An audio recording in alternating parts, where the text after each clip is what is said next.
आता आईचं C section झालंय, तर मग मुलीचं पण सी सेक्शनच होईल असा एक गैरसमज आहे, तो खरा आहे का? Absolutely not.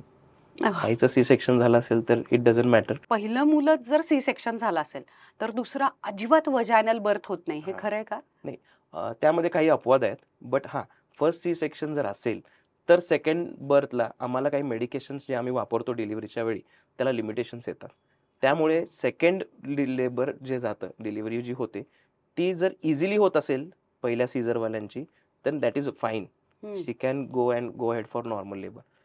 पहिला कालावधी किती आहे पहिल्या सीझरचा आणि दुसऱ्या डिलिव्हरीचा, समजा कालावधी मोठा असेल then also it is fine.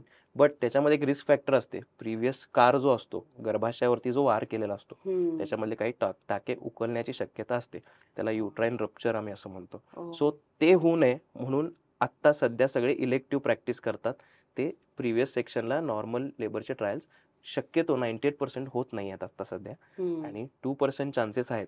Patient जर लेबरमध्ये गेलं, इझिली होत असे असं वाटलं, then we can go. But definitely असे ट्रायल्स देता येणार नाही जसं फर्स्ट टाइमरला आम्ही देतो.